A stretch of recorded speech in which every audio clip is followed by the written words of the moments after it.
Hi, I'm Jay Hyde, and I'm a pastor in Indianapolis, Indiana. And I want to share with you, it was a conversation I had with my friend. I called him and I said, how did you deal with this? He's an executive in the NFL, but he spent 22 years in special forces. And I said, this was early on in COVID, and I was exhausted, tired, wake up in the middle of the night, and all of the pressures of the uncertainty of not having church and can we open our programs and all of these things going on. And he said, Jay, let me take you. And he said, let's take a moment. He said, did you have one house that you grew up in primarily? And I said, yeah, there in Dayton, Ohio, where I grew up. And so I took him 5638 Genie Court, and he had me describe pulling into the driveway, and then he said, let's go into the house. And so I began to tell him, and I went to the back door, and I could feel that door handle. And I turned the knob, and I walked into the garage. That was the way we would enter the house, and I could smell the garage, and I could see all of it like I was walking in, actually. And then the two steps up into the house. And then because I'm old, I could feel the shag rug, and I could hear my parents who both gone on to heaven. And I walked him through, and about 10 minutes of walking him through the house, we went downstairs and we went around and we looked at the sliding glass door on the back porch, and I described it. And as I realized that the back of my neck was relaxing.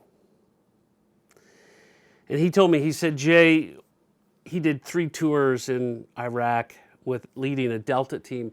And he said we'd be out all day and it would be stressful and tense, and you always had to be on guard. And I said, I sort of feel that way, not in that we were in a battle for our life, but yet in some way we were with COVID, and we still are. And he said we would be out and we would get back, and he said it was hard to be able to sleep and to rest and to not wake up. He said, you probably wake up in the middle of the night and you're wide awake, but you're exhausted. I said, yeah. And he said, we had to learn how to turn our amygdala off. And he said, if you remember, it actually turns your amygdala off. And so as I'm describing my house and we're going through that, I could smell, and all of the senses were coming back. I realized I finally relaxed. I was remembering.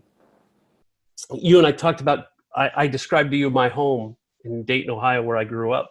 And I was describing it to you, and all of a sudden the back of my neck relaxed, and I began describing it. And I walked you through the house, and I could feel the door handle that I went in. I could smell coming back, and using that part of my brain, shutting down the amygdala. Because I'm old, I felt the shag rug in my house and could hear it. I found that very powerful for all of us who are dealing in probably one of the most uncertain times. What you're talking about from a mental skill standpoint, it hits on a couple, but we were using the power of visualizing. So it's not just to remember, but it's used to you take your senses, sight, sound, smell, touch, taste, and feel, and recreate a moment. And by doing so, if you go back and you can recreate a moment, that moment can be a great moment from the past. You can also use that to envision a place in the future. One of the things that we started out with the team with this year was a visualization exercise. We said, hey, it's February the 3rd, 2021.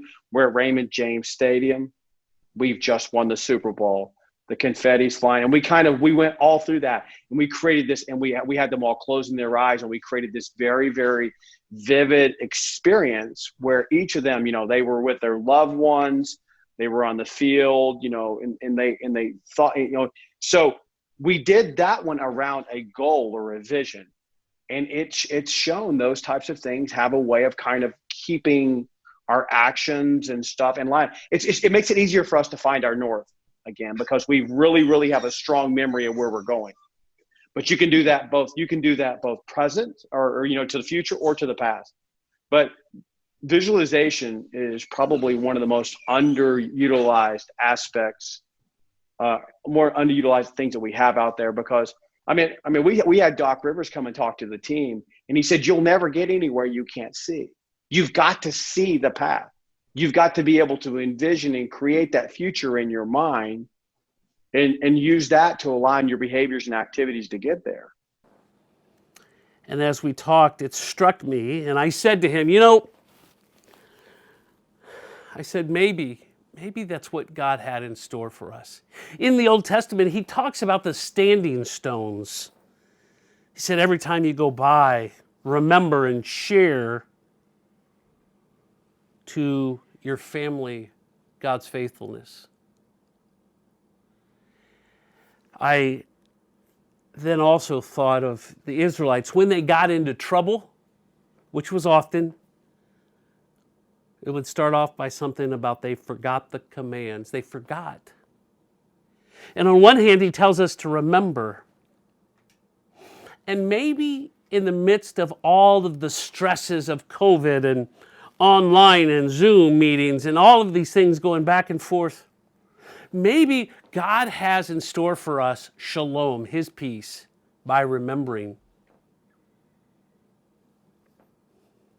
I talked to a church leader, and I was sharing this with him, and he called me and he said, hey, it doesn't work. I said, what do you mean it doesn't work? He said, I couldn't go to sleep, so I started thinking about my home, and all I could think of was the peach cobbler Mom would make, and then I wanted peach cobbler. I couldn't go back to sleep. I said, well, Bob, I don't think that's what it was meaning, but maybe we need to remember.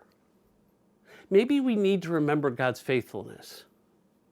That God has been faithful to Abraham, Isaac, and Jacob. He'll be faithful to you. When God calls Moses in Exodus 3